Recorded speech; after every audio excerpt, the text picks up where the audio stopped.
I think I'm recording now. Okay. Asmat Gurubhyo Namaha, Asmat Parama Gurubhyo Namaha, Asmat Sarva Gurubhyo Namaha, Shri Krishna Parabrahmane Namaha, Shri Lakshmi Narasimha Parabrahmane Namaha, Shri Lakshmi Hayavadana Parabrahmane Namaha, Sarvam Shri Krishna Arpanamastu. Okay, now let me give you an introduction before. So let me give you an introduction to where we were and what are we doing right now. Okay. Let me just a second.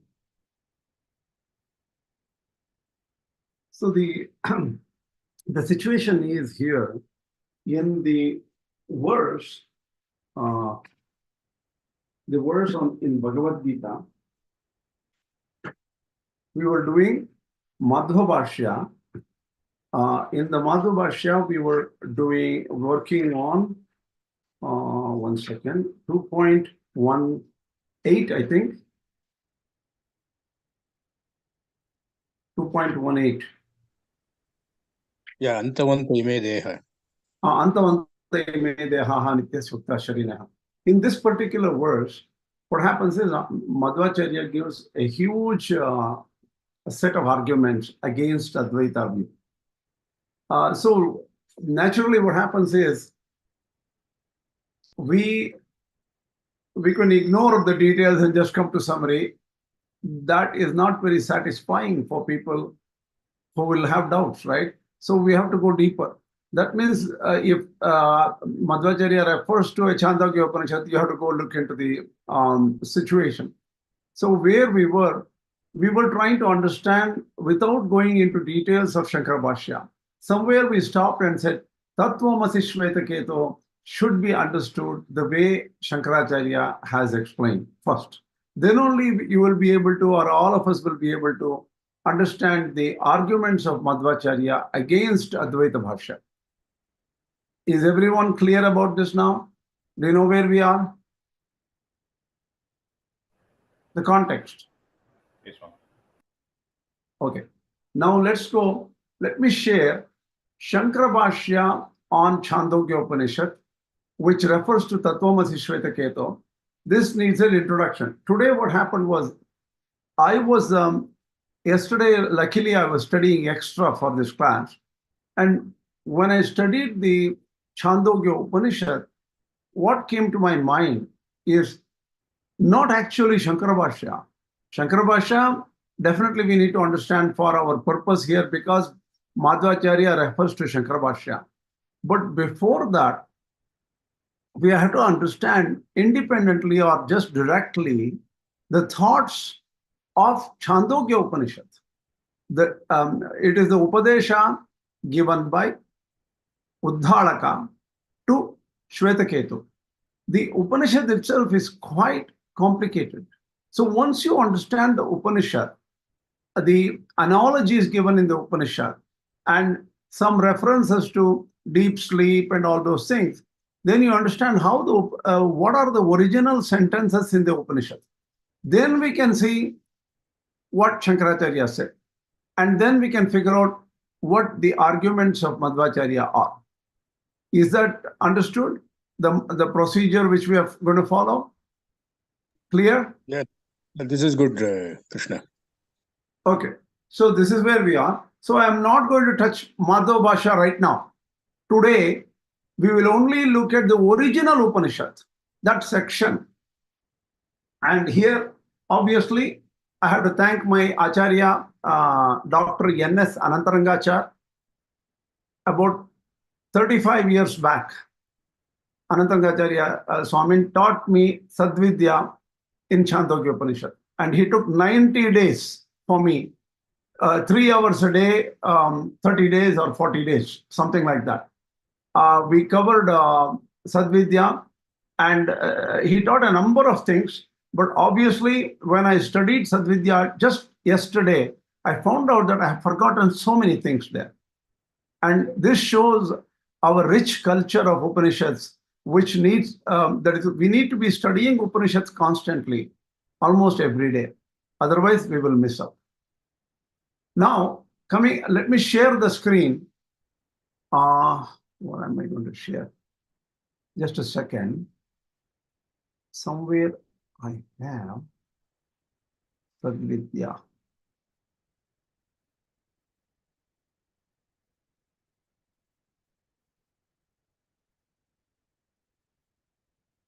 Sorry, let me just find out where I put Sadvidya, then you'll be able to share.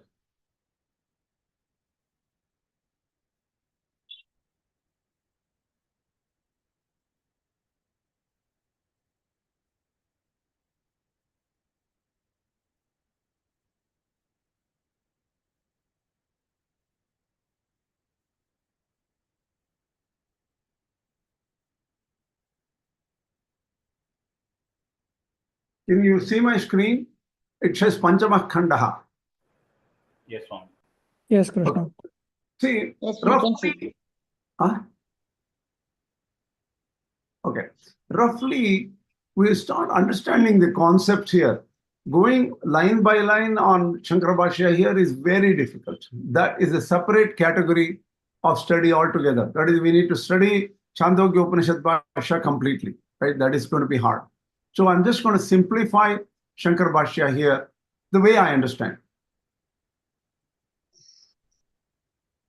And also, I will let you know what I understand from the Upanishad itself. Annamachitam treda vidiyate tasyaya stavishto dhatuhu tatpurisham bhavati. Yo madhyamas tan mamsam, yo anishtaha tan manaha. So the thing is, from a very known perspective, we are trying to understand the unknown. The whole Upanishad is about Uddhalaka trying to explain the concept of Sat or Brahman. Sat is the original, right? Sat is that entity, that is the Parabrahman. Whatever Shankaracharya mentions it as just Sat, fine.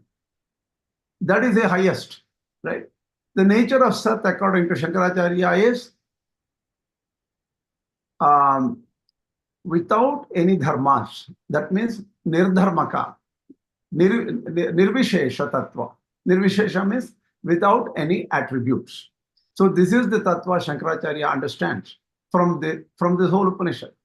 So, but the Upanishadic teacher, the Uddhalaka, is trying to explain this concept to Shvetaketu. And we are going to follow the meanings understood by Shankaracharya here. So we will also understand what the Upanishad is saying, but we have to focus on what Shankaracharya thinks about it. So see, look at how the food is digested, right? Food, when digested, it becomes, we can think about it roughly that food has three parts. The gross part will become waste, which goes away from the body. All beings, right? Every being, from birds to animals to what, it doesn't matter. Similarly, madhyamaha, that means there is a central portion.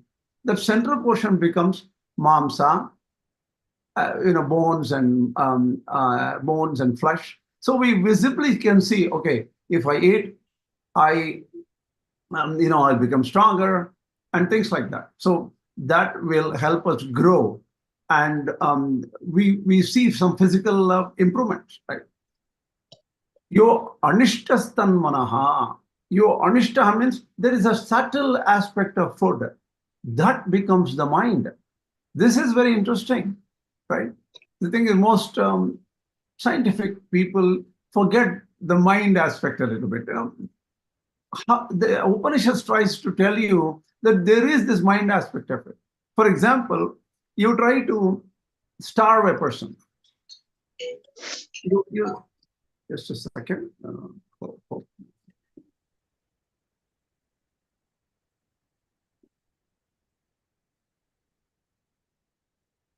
Hello? Hello? What is it? Where did you go? Okay.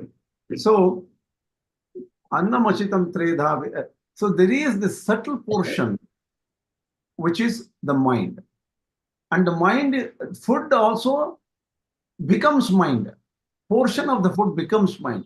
You need to start understanding this in a different way, right? Please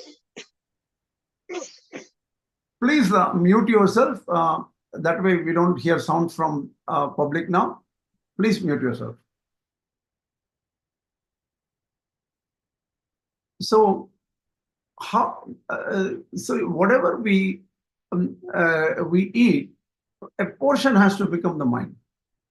For example, take say somebody is starving, and then you ask that person to come to a class and keep on listening, and that person has starved for an entire day. Will that person will he be able to focus on what is said in the class? Not possible. Because the mind is not working. What does it mean? Suppose you give him extra food and then ask him to rest for a few minutes and then come back and listen, that person's mind starts working. So even our mind needs food for operation. This is explained in this Upanishad. So our indriyas also work. So the subtle aspects of food helps our indriyas and mind to operate. That's what the Upanishad is saying.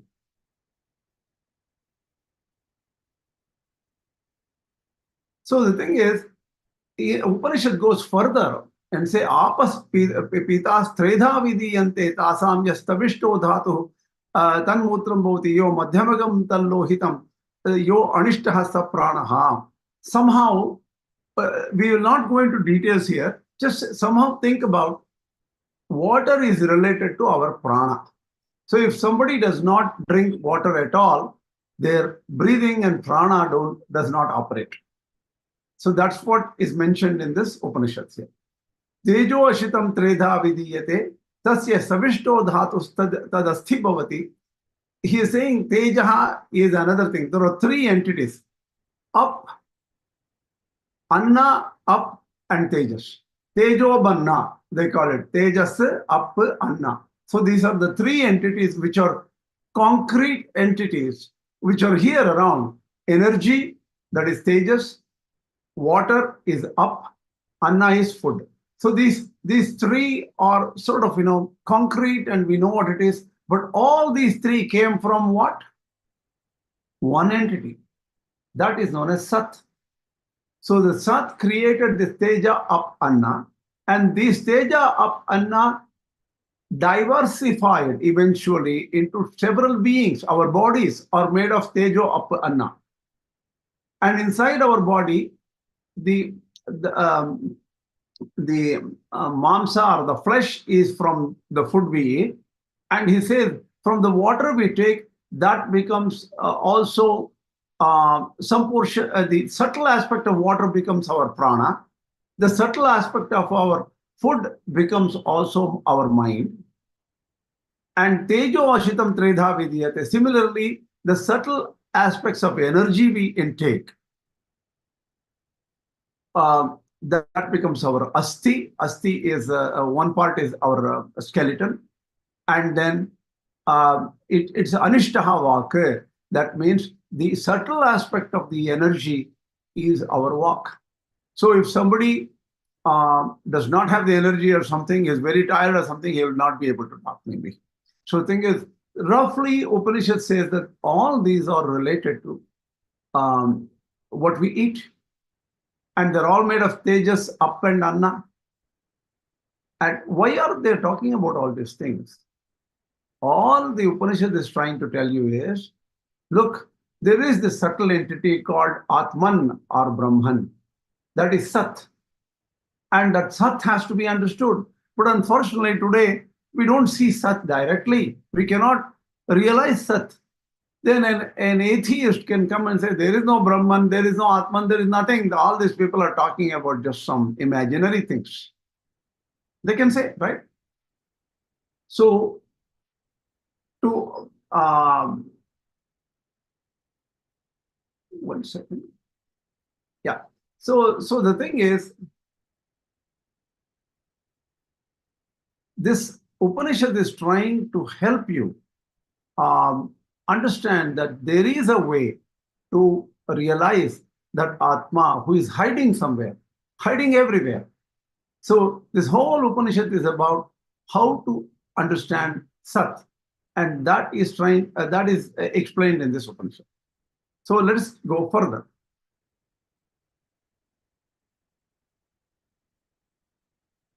Just give me just 1 second. Just I need to check something.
Sorry for the delay. Yes. Can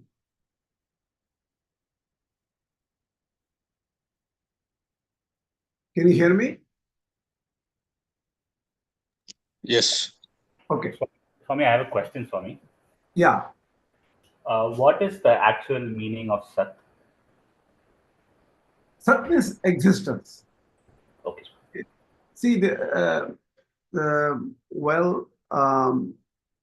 word Sat has different context. For now, Sat in the Upanishad means Brahman, the creator, from where everything came. Okay, Swami, thank you. Yeah. Krishna, in this Can I context, ask a question too? in this fifth ahead.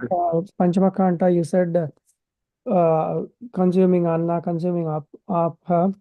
What is consuming Teja? Teja is energy, right? Energy is everywhere. But how does one Any consume energy? consume means it's probably inside. If you eat hot food, you eat the heat also, right?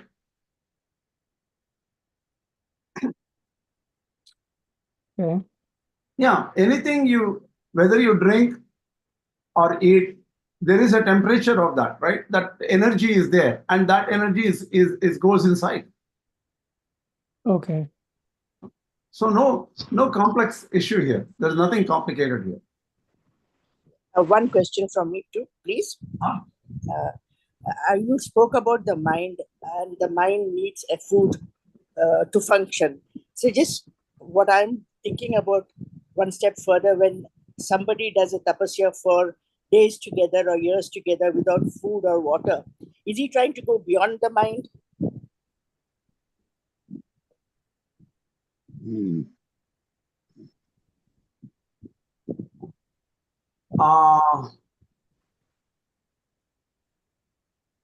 It is what do you call? You can roughly say go beyond the mind. What does it mean to go beyond the mind? Basically, the thing is, in Bhagavata, there is a thing about what do you call Dhruva doing tapas, not eating, or eating very little, kind of a thing, right? Totally not eating is not supported. Even Bhagavad-Gita says you have to eat little, but not too much. So uh, going beyond the mind is just controlling the mind is a simple way to understand. Okay. Okay, thank you. Anything else before we go? I mean, two things. One thing is about this creation. Sat only can come from this thing, right? Even creation means it is something which has been existing priorly. It's not that Sat has created it from a Tejas up and Anna through thin air. It had to be there. What has to be there? The Tejas Apanna, you mean? Yeah, when we say Sat created means it had to be there in some form, right? It is not that it was not there. See, that is the whole idea here. Okay. The different views of the it has to be in some form. Okay, fine. So what? No. What I'm trying to tell is it has to be in some form. It is not that it was not, though the names are different from Sat, Tejas, Up and Anna, though they sound different from Sat, it has to be ideally Sat only then finally. It has to be Sat only, finally, yes. I don't understand what you're trying to say here. Main thing is when he says creation, Sat created, it means to say something within that itself it has actually created. I just wanted to understand the meaning of the term creation. See again. Okay, the creation means different. There are different schools of thought in creation. Some people say that's what this whole thing is about. That we are trying to understand the Upanishad. What does Upanishad mean by creation, right? We have to understand that. And in fact, that's what we're going to do. There is no point in discussing 7 different views. Is an object created from nothing? Or is the object created is totally different from what the original thing is? These are the views, Anyatha Khyati, Akhyati, and Satkhyati, and all these views are different philosophers' views. But here our focus is, what does the Upanishad say? That's all. Do you understand? We have to first understand. No. I am also trying to see it in a very objective view only.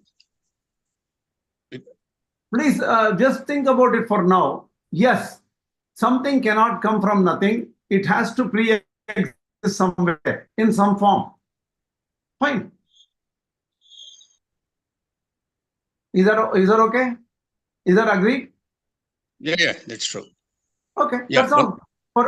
See, if it were so easy, there is no need to read this Upanishads. You and I can go to a science class and take up some physics class and then understand it completely and walk out. It is not that easy. And I will tell you why. Only at the end of the class, you will know why it is so difficult. Okay? Yeah, and one more thing I wanted to mention regarding this food. When you are telling about it has been told in even Bhagavad-Gita, it has to be taken in moderation. Even in the life of Buddha, when we are speaking about that, True. when he went Correct. through the process of meditation, at one time he also concluded that he has to eat. Then only he became a Buddha. Then. Yes. True. See, that there's a good story about that. A lady called Sujata gave him food, and then he understood that moderation is better. That is the middle path, madhyama path, right? Middle path. Okay, I understand. That's a good analogy, and that's a good experiment done by Buddha, and shown. It shows to the world that you need things in moderation. Okay. Now let's go. One more question, Swami. When you say mind, how do you define it? Like Shankaracharya calls Antahkarana as different, like mind being one part of the Antahkarana, right? And when we say mind in the modern sense, it is all inclusive of all the parts, right? Is my question straightforward? Like, See, mind may have different definitions according to different acharyas. Okay, it can. The mind understood by a Nyaya Vaisheshika theorist may be different from what Shankaracharya thought. That has to be relevant here, is it? what? We don't need to understand what exactly mind means here, is it? There is no point at this point, because mind is something which, what do you call, in general, you can say mind, samshayo vishayo garvaha smaranam vishaya ami, it says. That is, your mind helps you doubt whether this is right or wrong. Samshayo, nishchayo, mind may help you understand something to, oh, this is what it is, or to determine, that becomes buddhi at that point. If something becomes very clear, it becomes buddhi. And then garvaha, that is, mind can cause pride in you, kind of things like that. There is samshaya. So these are some aspects of mind we understand roughly from external ways of understanding. There is no one definition of mind according to science, philosophy, and things like that. Each philosopher had a different view of mind. Now, here, what we call as mind, what we roughly understand as mind, is what is mentioned here. Okay, Swami. Okay. So the thing is,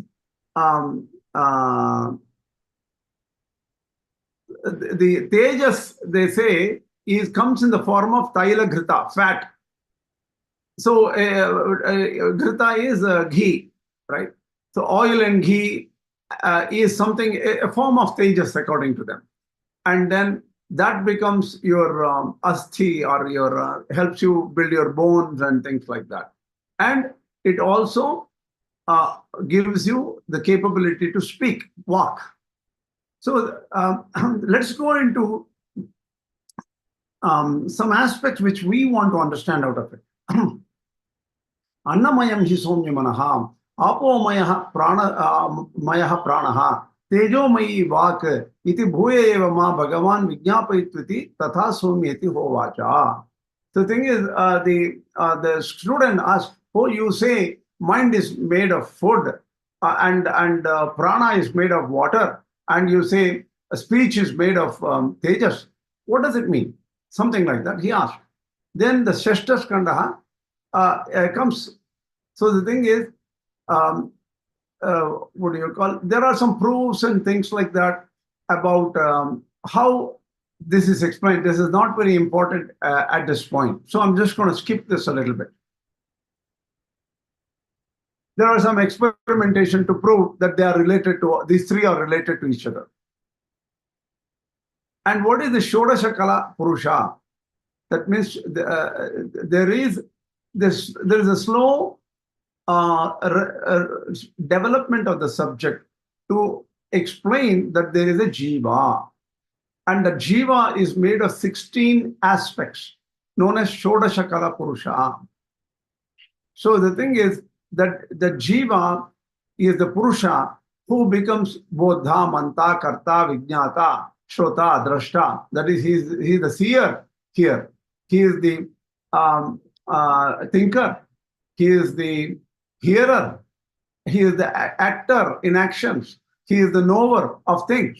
So he is this jiva. So the jiva aspects are explained in the Saptamah Kanda.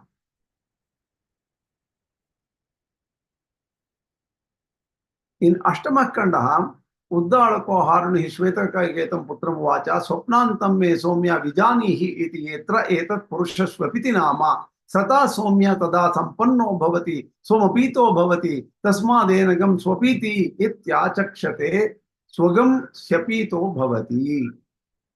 So in this section, this is the eighth Ashtamah Kanda. The concept of deep sleep comes. And the idea of deep sleep here is, the analysis of deep sleep is very interesting here, right? What they say is, when a person sleeps and he goes beyond the dream stage and sleeps fully, he has sound sleep, he becomes one with Sat. Sata Sampan, Nama sata somya tada sampanno bhavati. Sata sampanno bhavati. That means he becomes fully merged into Sat. Somapito bhavati. That means he becomes dissolved into Sat. Tasmadenakam swapiti ityachakshate. So here he says that, look, when people go to deep sleep, they are not aware of anything. At that time, it is they are one with Brahman. So in some other Upanishad or somewhere else in the Upanishad, it says, like how a fish travels from this side of the river's bank to the other side of the river bank. Like that, a jivatma, a person in daily life, goes from deep sleep to awake state, from awake state to deep sleep. So just an analogy given there, right? Here, what does this deep sleep means? According to Advaita, in a way, deep sleep is actually an experience of Brahman itself. That means the person becomes Brahman. Sata, Somapito bhavati means all these are withdrawn into Brahman. There is no world at that point. There is nothing, no experience. And everything will join this Brahman and become one with it. That is what even the Upanishad is saying. Shankaracharya is explaining that way. There in Advaita, among Advaitins, there is a small difference of opinion. Some people say, even though the person is in deep sleep, there should be some kind of avidya or ignorance. Otherwise, when you come out of deep sleep, how do you know you are you? You are the same person in you're the same person when you slept and you came back and so on. Oh, yesterday I was doing this and now I want to continue this work or something like that, right? So the thing is, because there is an individuality, some people in Advaita, they say that there is this Mula Avidya or main Avidya there. Sachidananda Saraswati thinks that there is no Mula Avidya. He said that at that time he becomes one with Paramatma. That's all. You don't have to say Mula Vidya is there. But then how does the Jiva continue? Means, Jiva comes out. But we cannot talk about Mula Vidya. Because then then what Sachidananda Swami's view is, look, the moment you define Maya as anirvachaniya, that means it cannot be explained, then don't go ask questions about where was this avidya, whether the avidya was in the jiva or the avidya was in Brahman. All these questions are stupid. So he disposes, Sachidananda Swami disposes of the two schools of Advaita known as the Bhamati school and the Vivarana school, which came later, right? Bhamati and Vivarana, the two schools of Advaita came later. They were talking about where does this avidya stay, the location of avidya. Is it in Jiva or Brahman? All these questions are irrelevant according to Sachidananda Saraswati, who says that you cannot question the moment, you cannot question anything about Maya, because nobody in any language can explain what Maya is. Maya is inexplicable, and there you leave it. So Advaita theory goes that way. We don't have to get bogged down in this Mula Vidya theory and all. It is only for the people who really want to do a PhD in that, or somehow they're so interested in it. Don't worry about it. That's not a point here at this point for our class now. Now, let us go further. What does this Upanishad say?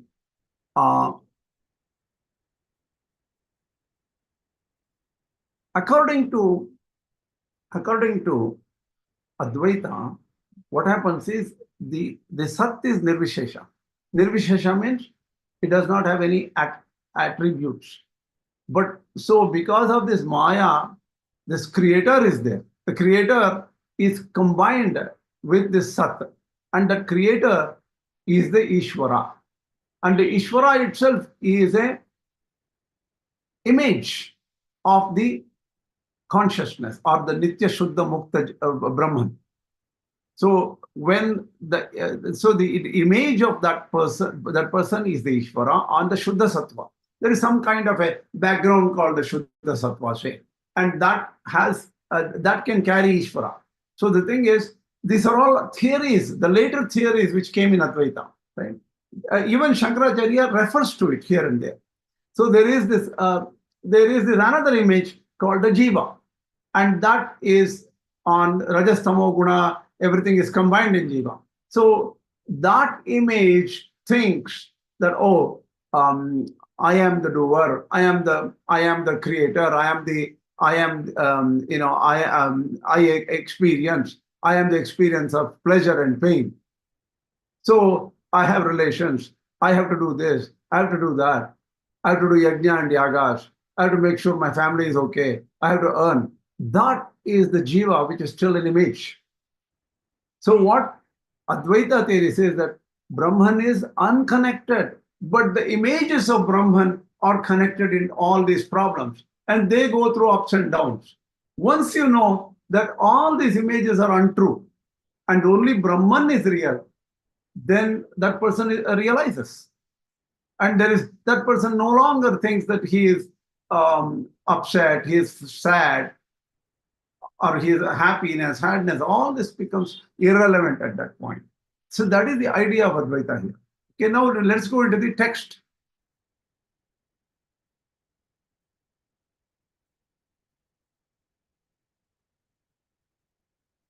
So Shankaracharya gives an explanation. Death is similar to deep sleep, and that is similar to coma. So deep sleep, coma, and death. In all these three stages, we merge with that Brahman or Sat, and we come back. But the person who is in a coma may be able to come back. A person who is in deep sleep obviously wakes up sometime later after 7-8 hours.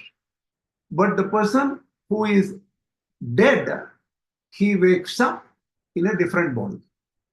So he leaves that body and goes and picks up another body.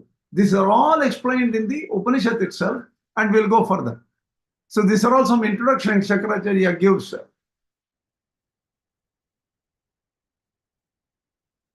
Some beautiful analogies are there in the Upanishad.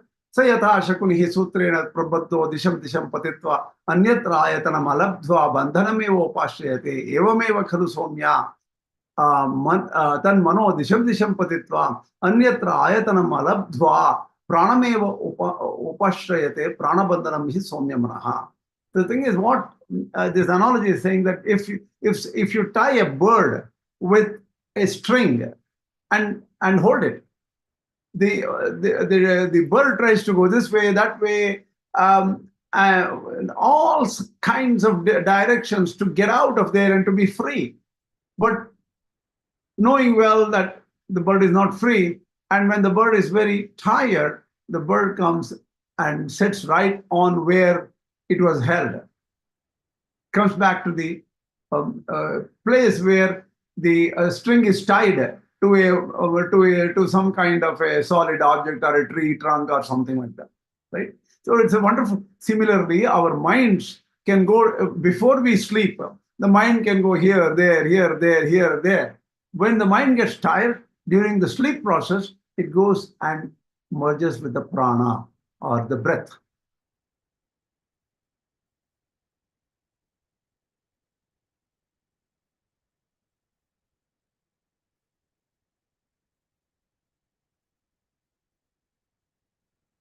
Here, according to Shankaracharya, the prana is same as Sat.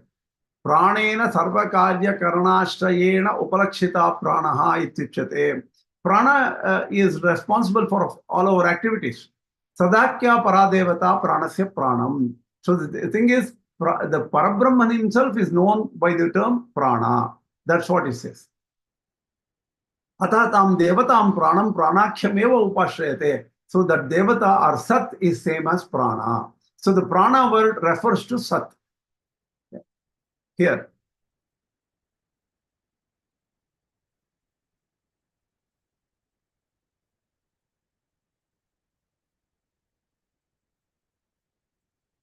So what the next section says that you have to try to imagine or find the cause. Where is the cause? When you start doing what do you call, where is this food? Obviously, food is helpful because food is going to, somebody is thirsty or somebody is hungry, they eat the food. That goes and converts itself into our body parts and our subtle aspects like mind and breath and things like that. This we see. So when you see all these things, you know that the food by understanding anna, food, you know that there is something beyond, and this anna comes from. I'm not going to go into details of this Upanishad, that becomes too complicated. So we'll just have to understand what is the point here, what is the message here. The message is by Moolam Anvicha is the message. Find the cause, find the cause. How do you find the cause? From the food, which is gross. Then you see that there is a moola, there is water, which is water causes food in some ways. So the thing is, you find the root of food, which is water, and you find the root of water, that is tejas. Then what? From the tejas, you have to find the cause of tejas, and the tejas is Atman. The Sat is the cause of all these things. In a rough way, think about in this universe, when the Big Bang occurs, it's all energy from a point which is almost undefinable, even in science. That point of Big Bang is not defined. From that comes this whole universe. So the thing is that diversifies into different things later. Initially, it is all energy, and it's plasma or something they say. And that energy, when it goes far away, it condenses and it becomes solid and liquid and things like that, right? So this is explained. Similarly, what this is saying is that Sat is the cause. And from Sat, this Up, Anna, and Teja come out in some forms. So Upanishad talks in its own way, maybe just to explain to simple people, right? So don't try to compare a science and Upanishads here. What it is saying is there is this consciousness, universal consciousness called Sat, and that Sat is the cause of everything in this universe. Now, if you look at Big Bang theory, the Big Bang only talks about material world. It doesn't talk about consciousness, right? So the thing is, that is where the other theories in science have arrived. How does this consciousness come into existence? Even scientists know that we are conscious. So they talk about the hard problem of consciousness and other things, which philosophers in the last 20 years have been scientists and philosophers, neuroscientists, psychiatrists, psychologists. They're all trying to figure out what this consciousness is about. And they come up with 25 different theories at this point. But we just wanted to compare science and philosophy here, but we don't need that comparison at all, actually. Now, so all this section is saying that by looking at concrete things like our body, our mind, the way we breathe, and all those things, you have to figure out that there is a cause for all these things, and that cause is Sat.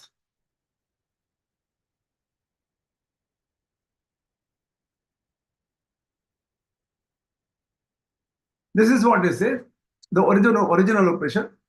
Tasya ko moolam syat anyatra na devameva khalu somyena shungena apo moolam anvicha adpihi somya shungena tejo moolam anvicha tejasa somya shungena san moolam anvicha san moola. So the thing is, from the Anna, Up, and Tejas, that is the Anna, Up, and Tejas, go find the root, that is Sat.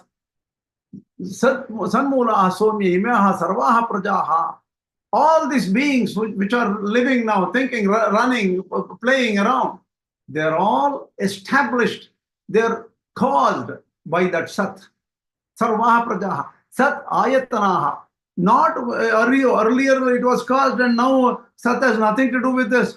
Sat Ayatanaha, they are every day dependent on the Sat for their operation.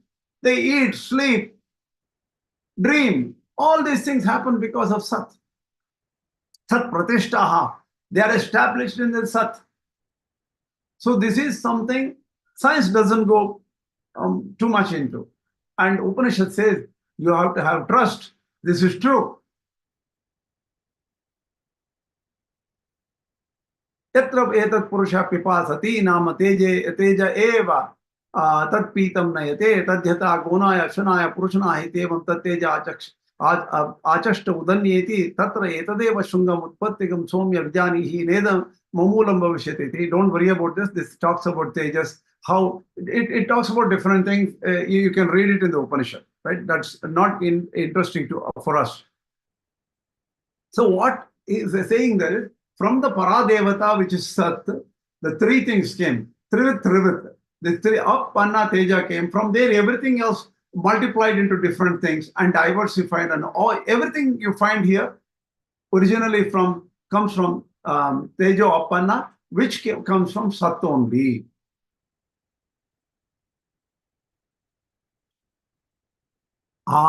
This is where the context comes for us.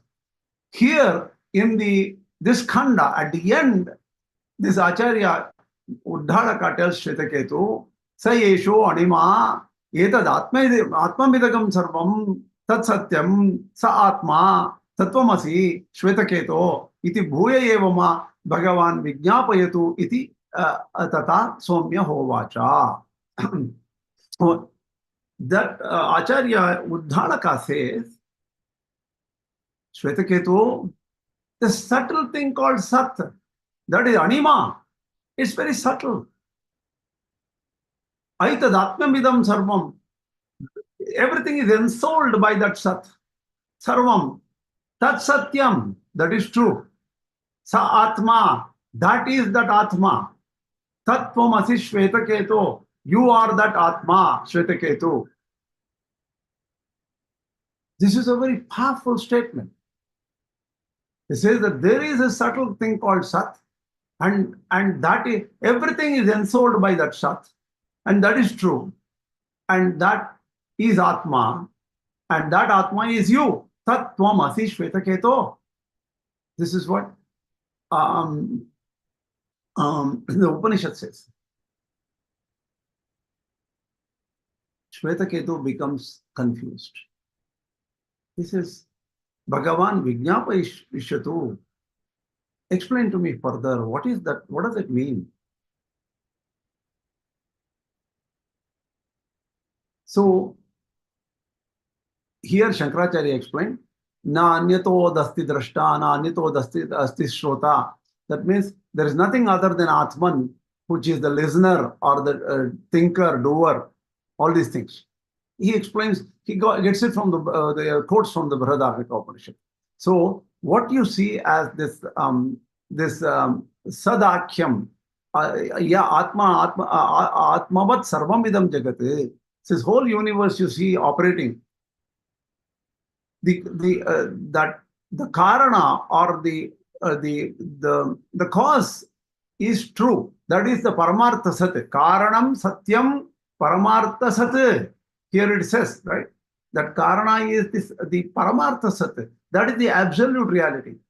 So in other words, what Shankaracharya is saying is, what you are seeing as this universe of doer, thinker, enjoyer, experiencer of Sukha and Dukkha and all those things, this whole universe is not true.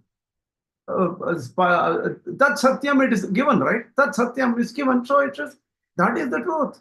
The origin, and which everything is dependent on it even now. And that Sat is the truth. That's what he says. And obviously you should assume that here and there he says like how the snake is imposed or superimposed on the rope. This universe is superimposed on that Satya. He mentions here and there. So you can read this Upanishad by yourself. It takes a long time.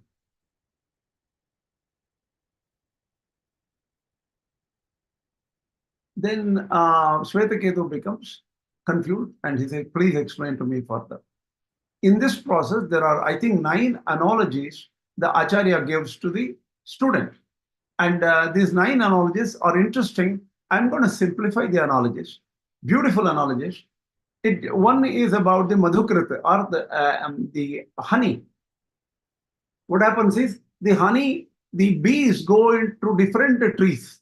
It could go into the rose tree or the mango tree or whatever tree, and then picks up from the pollen from different, and makes this honey. So the honey is combination of the juices got from different trees. But once the honey is made, you cannot differentiate where did this particular thing come from. You don't know from which tree, right? The honey is a combination. Like that, this whole what do you call, once the different things in this universe actually came from, it's just the one which is the honey.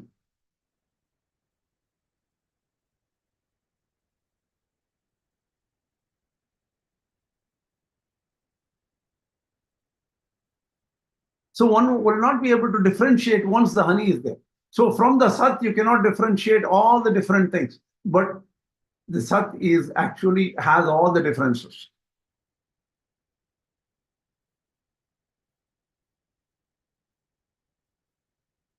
So once you reach Sat, when you go to deep sleep, or anybody goes to deep sleep, they will not able to be naviduhu sati sampadya aham iti. 1 second, hold on. So the thing is, even when we go to deep sleep, we don't know that we really went to Sat. We actually went to Sat, but we cannot differentiate, and so we went to Sat. We don't have that experience. That's what the Upanishad is saying. So when we go to deep sleep, we completely forget everything, but we don't know that we are actually embracing that Sat, that Atman, the Brahman. But when they come out, we have these differences. Vyagro va, simho va, vruko va, varaho va, kito va. That means it could be a lion, it could be a tiger, it could be a wolf, or a boar, or a worm, or a butterfly, or a housefly, or a forest fly. All the differences are here. But when they sleep, all these beings go to sleep sometime, right? When they go to sleep, they become one with that Sat. But they don't know that they are one with Sat. When they come out, they are different. Again, he says, that is the subtle Sat. That is the truth. Tattvamasi Shvetaketu. Because you are that truth. You are that Sat. Then again, Shvetaketu says, please explain to me more. Then Dashamak Kandam. Ita Somya Nadya Purastat. So, how Shankaracharya gives some kind of a meaning here, I'm not going completely deep into. So the thing is, even when people go and meet Sat and become one with Sat, we will not be able to differentiate anything there. An analogy is given, says that, look, when the rivers, Ganges and some other river and some other river, they go from east to west or west to east, it doesn't matter. They join the ocean. Once they join the ocean, they're only ocean, Sagara only. There is no difference. So he says that once you go to Sat, there is no difference. But before joining the Sat, there are differences. I am here. Then this is Ganges going there. This is Yamuna going there. These individual rivers have their identity only before joining Brahman. But once they go to deep sleep, they join Brahman, they don't have any difference. That is the idea here given in the next analogy. Evamev khala somyaha sarvaha prajaha sataha agamya naviduhu. So the thing is, after going to Sat, they don't know. Sata agachama iti ta iha vyagro va, simho va, vruko va, varoho va, kito va. So thinking before that they may be different. And from the state of Sat, when they come back, they can become different things. Like the lion which was sleeping becomes lion again. So everybody will get their own individuality once they come from the deep sleep back. So this wonderful thing, which is the subtle thing, is Sat, where we go when we go to deep sleep. And when we come back, We come from that Sat. But again, this Shvetaketu is not happy. Explain to me more, please. Then, Ekadasha Kanda. Look, this differentiation I'm not understanding. So the Acharya gives an excellent example of a seed and the tree. Asya mahato vrikshasya mule abhyahan jivan stravedyo. So the thing is, he takes the example of a tree, right? Then when you cut the top part of the tree, what happens is that the tree doesn't die, but the thing is the juices come out there, but the tree doesn't die. If you cut the middle part of the tree, the juices come there, but the thing is the tree doesn't die, right? So the thing is, but what dies is the external sharira. Only when the root is taken out and everything is then the whole tree withers away because the jiva left. Jiva is not dying, but the tree or the sharira of the tree dies. That is the idea he gives. So the thing is that is the everything is supported by that Atman, and that Atman does not have any death.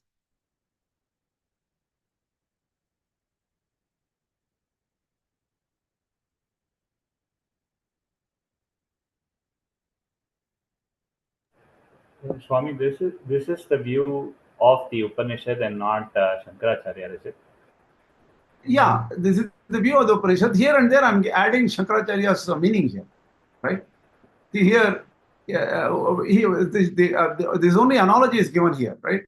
Jahati ata sushyati, sarvam jahati ata sushyati. So thinking here, when everything is cut off, then the whole tree dies, right? So if one branch is taken out, the branch dies away. That means atmanam upasamharati. So that atma is contracting. Jiva sthiti nimitto rasa jiva karma kshiptaham jivopasamharena tishtati. So the thing is, when the whole tree is cut off, the tree is dead. Then jiva he withdraws and goes to a different body.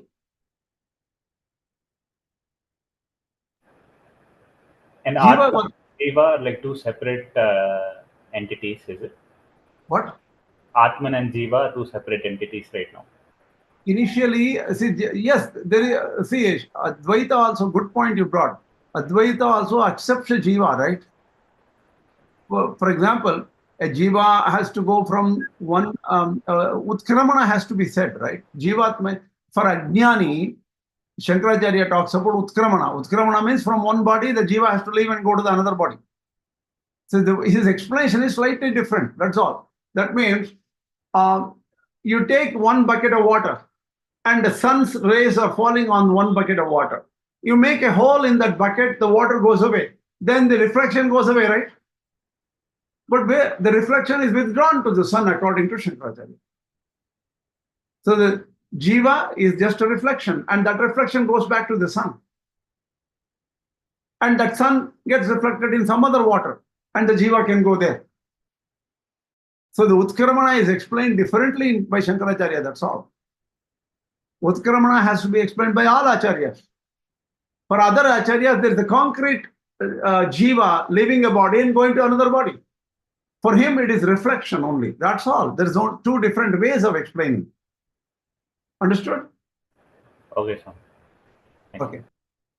So the evameva khalu somya vidhiti hovacha jiva petam vava kila idam riyate na jivom riyate iti. So jiva doesn't die, but the sharira dies. And on the jiva, that saya yesho anima. So that jiva is the subtle thing, and that is sat. That jiva is same as sat. And that satyam sa atma tato masi shvetaketo. And that sat is you, shvetaketo. Then this shvetaketo is again confused. He said, can you explain more? What does it mean?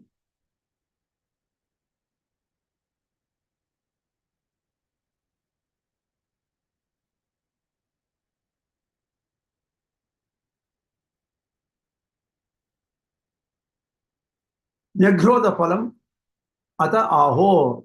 etadidam bhagavaha. Then he talks about the analogy of the Nyagrodha phala. Nyagrodha phala means it is the fruit of a banyan tree. Okay, if you can Google, I can show you the banyan tree. I made a picture of it somewhere. But the thing is, there is no point at this point. Let us think about it. There is a banyan tree, a large tree, which the roots come from top and again goes back to the ground, right? The roots are from the branches itself, the roots goes back. That kind of tree is a banyan tree. That is known as Alada Mara in Kannada. That is known as Nyagrodha Vriksha. And the Nyagrodha Phala, or the fruit, is what he's talking about. Take the fruit and cut it. That's what he tells the student. The student says, okay, I cut it. I see lots of seeds here. You take a seed and cut it and see what do you see there? I see nothing. He cannot see what is inside that seed. Then he says, look at this huge banyan tree.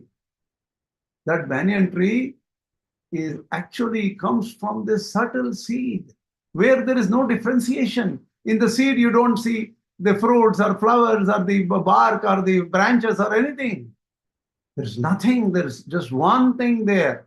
That from the subtle seed, this whole tree came. Similarly, from that Sat, all the differentiation came here. That is the idea here.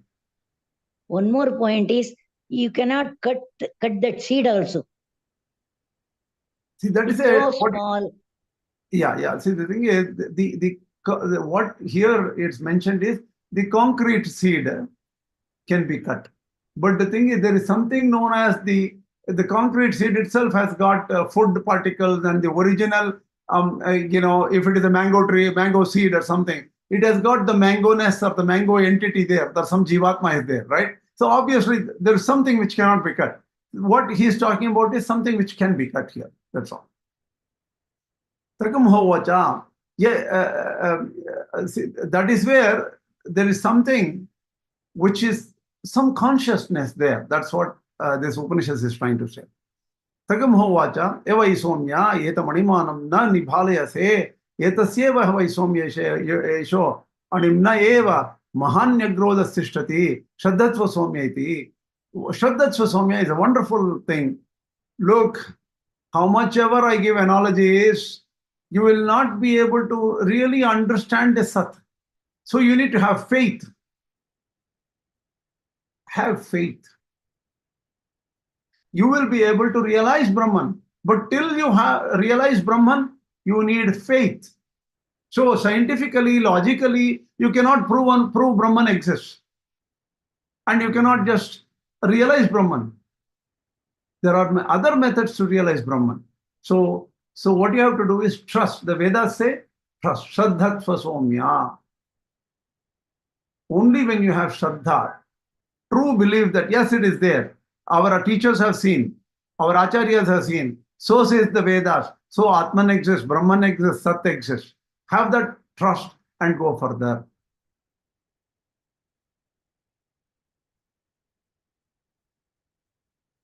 Sayeshonima. Etadatmamidam sarvam tat satyam sa atma tatomasi shvetaketo iti bhuya eva ma bhagavan vignapayatu iti tatha somya iti hovacha.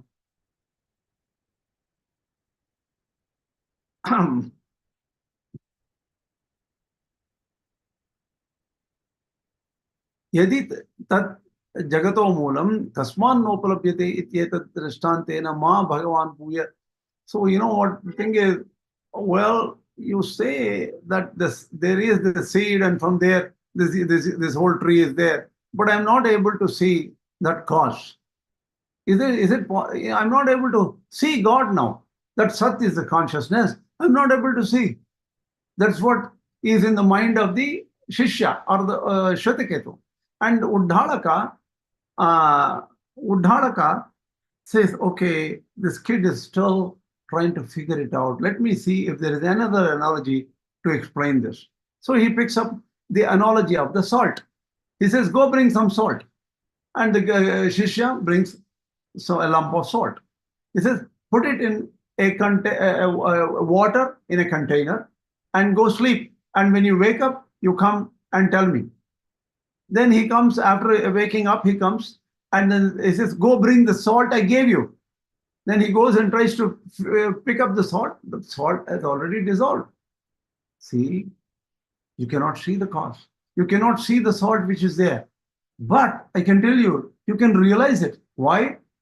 Pick up some water from the top and drink it, it will be salty. Similarly, pick up from the middle, pick up from the bottom. Everywhere you feel the salt. So through the tongue, you can feel it. But through the eyes, you cannot see. So the Brahman who is inside everything cannot be probably seen through eyes.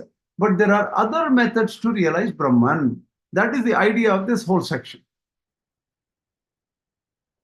Like how the tongue could recognize the lavana or salt, like that you need something else to realize this Brahman. The same thing repeats here, right? Again, the student is confused, and Uddhalaka again talks. Look, obviously, you don't know where you came from, in a way. And let's take an example of a person in Gandhara Desha. Gandhara Desha, the Vaidika, in Rigveda also, the Gandhara Desha comes. So this Gandhara is related to Kandahar of today, I think. Kandahar in Afghanistan is Gandhara. There probably people were doing trade with Gandha. Gandha is that which is perfumes and similar things, right? Spices and perfumes, not Gandha. So that Desha, whatever that Desha was, the Upanishad says, say a person is hijacked from the kidnapped from Gandhara Desha, and he is his eyes are tied up, and the person is some robbers come and take him away, right? Maybe they will steal his ornaments or things from him, and he said they don't want anybody to know, so they take this guy and go to a forest, and they leave them in the forest. Then this guy, what can he do? He has to shout. He shouts, "Oh, out there, somebody left me here, please help, please help." He shouts. Then nobody is there. But after some time, somebody hears the voices, and that guy comes and says, "Oh," then he takes off the covering from the eyes, and he removes that. Then this guy is able to see. Then he says, "Oh, the Gandhara Desha is in that direction. Go to that direction."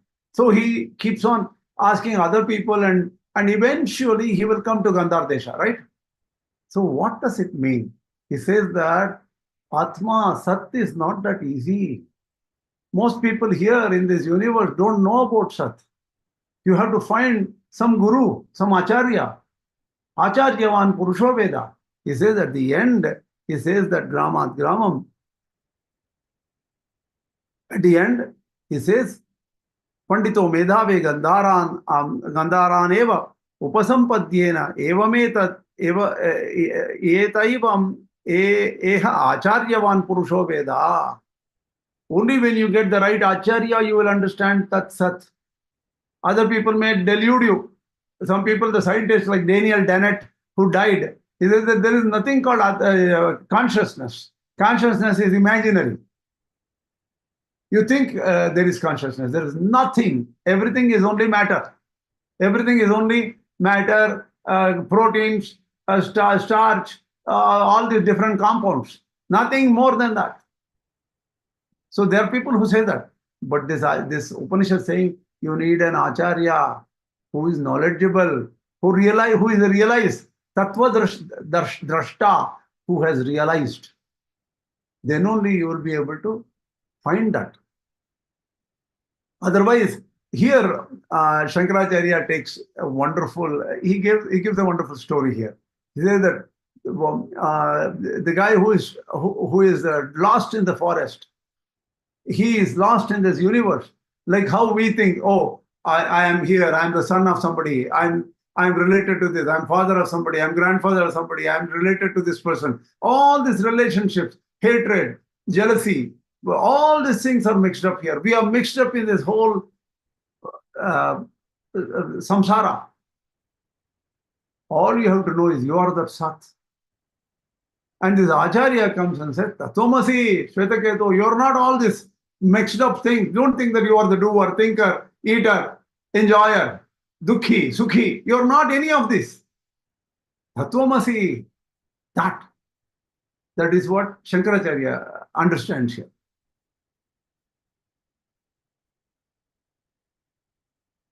So you need an Acharya who tells you what that is.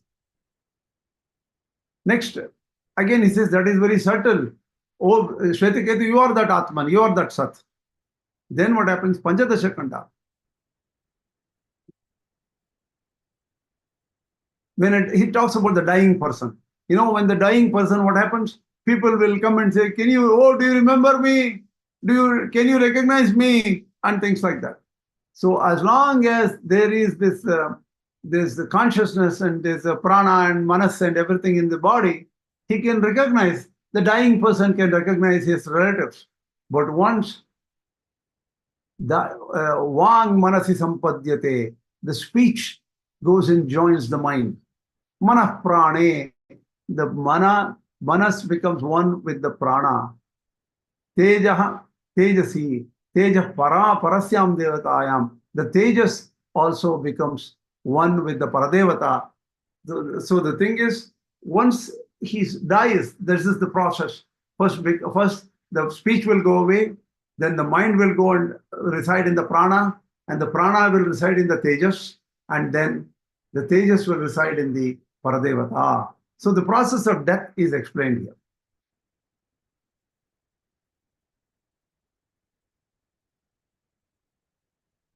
And here, there are some details. I'm not going into the details here. It's already 8:10. Let's take a few minutes to finish all the analogies. So that is the place where this dying man goes is that Sat. Just like how the sleeping man goes to deep sleep and then becomes one with Sat. Similarly, the dying person also becomes one with Sat. And he says, Tatvamasi, that Sat is you, Shvetaketu, he says. Then the 16th khanda is there, right? 16th khanda is the last portion of this particular chapter. I have one question to ask.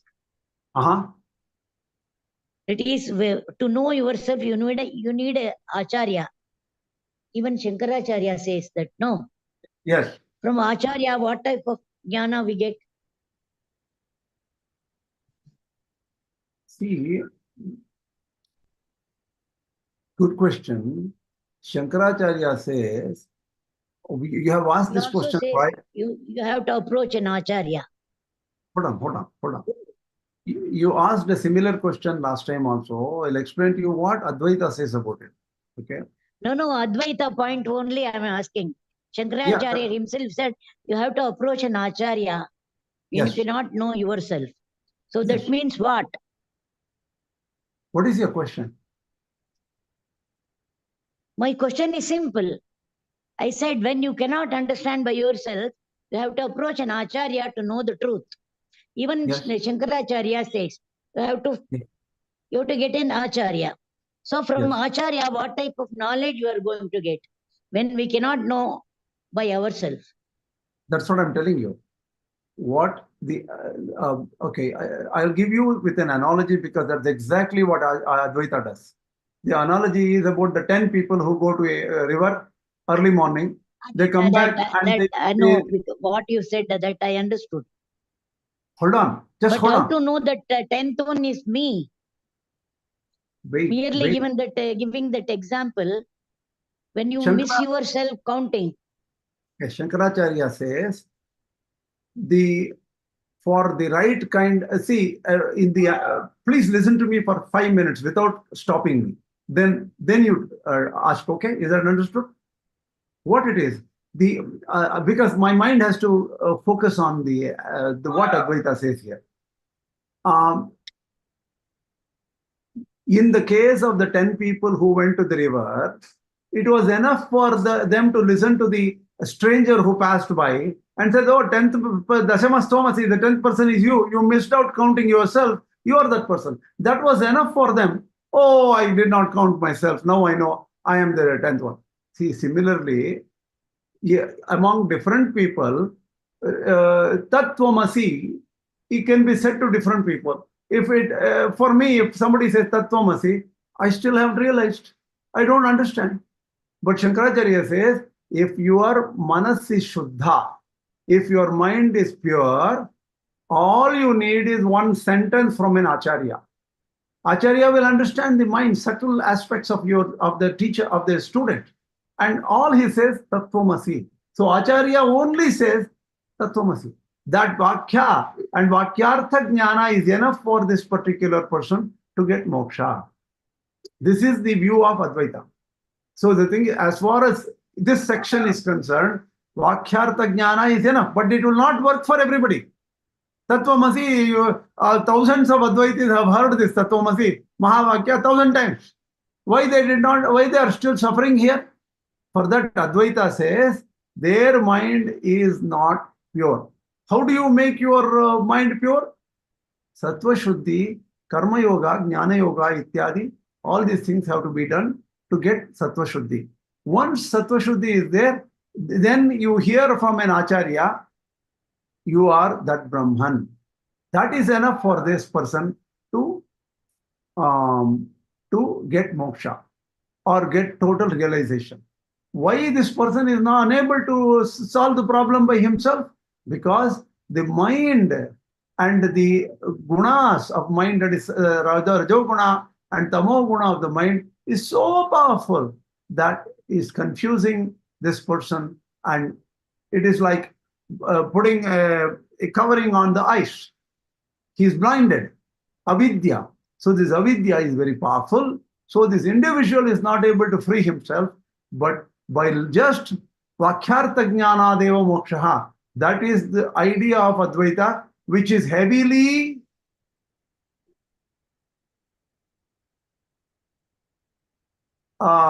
contradicted, argued against by other acharyas, which include Advaita, Vishishta Advaita and Dvaita acharyas, and so many other acharyas like Bhaskara Acharya have argued against this view. But the Advaita view still stands. Vakyartha Jnana Deva Mokshaha. That means only through Vakyartha Jnana, understanding that this is Tattvamasi, you will understand. Like how another analogy would be like this one, right? A person going in the dark and he looks at something which just like this, like a tree or something. When he goes nearby, initially he thinks that it is a man with hands up in the air, and this person is afraid that the man is going to hurt him. But when you go nearby, it is just a tree with branches like this. So what happens is, knowledge will give you the answer. So Advaita says, it's only knowledge. Initially you think there is a snake, but when you put a light, then you know it is only a rope. So you need the light or knowledge. Jnana is required. And that jnana initially is just Vakyartha Jnana. There is no other type of jnana required. Shankaracharya thinks that for, even for this Upasanatmika Jnana, Yoga Jnana, Dhyana, all these things for the Ajnanis, not for the Jnani. For the Jnani, Tattvamasi, that's all. Oh, I know it. For him, even the prana will not leave the body. There is no Utkramana for a Jnani in Advaita. And similarly, the Jnani doesn't need anything else. He has to listen, and the Jnana comes with him. That's all. Okay, any questions? So through discussion only one gets Tattva Jnana. According to Advaita, not discussion. One Mahavakya, Tattvamasi, Aham Atma Brahma, Ayam Atma Brahma, Aham Brahmasmi. Any of these statements, once, for the right person in the right mind, pure person, like a Shukamarshi kind of a person, pure and jnani kind of a person, who has gone through several janmas of purification. For him, oh, you are Brahman. Oh, then that's it. This person does not ask any question. And his body, this body falls off after that prarabdha karma of that particular life is gone. Till then, he'll be moving around, but actually not doing any karma. He nothing, na lipyate, karmana na lipyate. All his actions will not cause new actions. He will not be bound. he will live so many days or so many years till the prarabdha karma is there, and he becomes one with Brahman right there. He doesn't leave the body. This is the Advaita view. I somehow feel that they have not understood Shankaracharya properly by telling like that. Well, Swami, I have a you have a very tough job of going and talking to Sringeri Jagadguru Bharati Tirtha Swami today and convincing about it. I will leave that to you. That job is very tough for me to deal with. Thank you. Adiji, what is it? Swamiji, so there are separate different schools of thought like Vedanta, yoga, and all those things. And I apologize a little bit because I understand that this is not very related to Chandogya Upanishad question, but generally just a view of what you guys were just discussing. So even in the Upanishad right now, like the discussion between Shvetaketu and Uddalaka, that is what they are doing, right? It's like one person is going and learning from True. a realized True. person. And True. before the formation of all these different schools, Sankhya, Yoga, and all those things, that was like you said, the aspirant who is in that level, who needs See, the final push, right? yeah. See, one thing. There is discussion, obviously. But the thing is, finally, what changes the mind of the disciple is hearing the Tattvamasi Vakyartha. The moment that person, he realizes the meaning of that word, that sentence, that's it. But the discussions may be prior to that. And obviously, all this discussion is there in the Shvetaketu Uddalaka conversations, right? Yes, and in the Advaita view, it is to point to the real subject of everything, right? That is That's all. at that point That's of all. Yeah, that's all. So the problem with most people is they're not at the pure level yet to understand it. See, this is slightly modified by Ramana Maharshi. Ramana Maharshi says vichara. You keep on asking question, who am I? Who am I? Who am I? Who am I? And when you ask a lot of things, you will delete all the non-I's. That means neti neti. That means you will delete all that which is not Atman, and you will stay with Atman. And he has used that method and he succeeded. There may be some people who succeed that way. So Shankaracharya here only mentions, you just need to know that. That's all. Let me finish this particular small analogy and go back, okay? Because if I don't finish this analogy, we will not be able to do Madhva Bhasha next time, okay? Just wait for 5 minutes. No questions till 5 minutes, please. Purusha Somyetakam Hastagrihi. So the thing is, he gives an analogy here which is sort of weird according to me. What it is look, in olden days, even in the Ramayana just comes, right? A person, everybody says that Sita had some kind of problem with the morality and all those things. And the Rama says, okay, go to fire and you burn yourself in fire. Fire will not touch you if you are truthful. So apparently the fire could not touch and Sita came out unharmed, right? This kind of thing is long time back. There may be in a different yuga, this may be true. That, here the example is about somebody, captures a person, saying that this guy stole something, and they drag him in front of the king. And the king says that, have you done it? And this person, the person says, no, I've not done it. But if you're true, touch the hot iron. So they keep a hot iron in the fire and make him touch the hot iron. If you are truthful, it will not burn you. If you have lied, this will burn you. See, they give an example like that. Seems very unreal today in modern times. There may be some Vedic times where this worked, and maybe that is why in Ramayana they talked about this Agni Pravesha of Sita and all those things. But whatever it is, I'm not interested in this analogy. And the analogy is used to drive a particular point. Let us understand what that point is.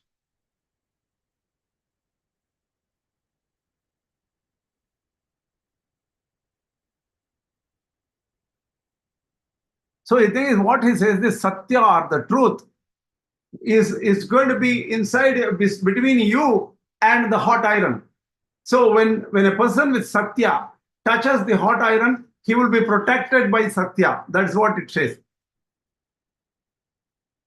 Sarvam tat satyam sa atma tatvamasi shvetaketo iti tadhasya vijnasva iti vijnasva iti. Here it ends. Here the whole Upanishad ends in that you have to trust, and that is Satya. And what is the point in this particular analogy? Is what do you call? There are a lot of discussion in Shankara Bhashya. What happens is there are a lot of discussions. Is there, what does this mean? A jnani does not have rebirth. So the death is similar to all people. Even for a jnani, death is there. Even for a ajnani, death is there. But for a jnani, they have to come back into a different body, like a tiger or whatever. After the after he reaches that ajnani reaches Sat, the Sat will automatically he will be put in, because of karmas, he will put into a different janma. He says very interestingly, even there are 10,000 yugas or millions of yugas, a jiva has to come back as a jiva, just like how a person who is sleeping, I sleep and I come back as myself in the morning. Similarly, the person who is dead will come back as what he was at the time in a different body. So the person so the jiva, yuga sahasra, there are thousands and thousands of yugas, it doesn't matter. His consciousness, a state of mind, carries on in a different body. Everything he has, the sukshma sharira, carries on in a different body. That is well explained in Shankara Bhashya here. And there's a lot of things, Ashrutam Shrutam Bhavati, Acharyavan Purusho Veda, all these are explained again. Only with an Acharya you will know, because you think that you know, but you have not figured it out. It is so subtle.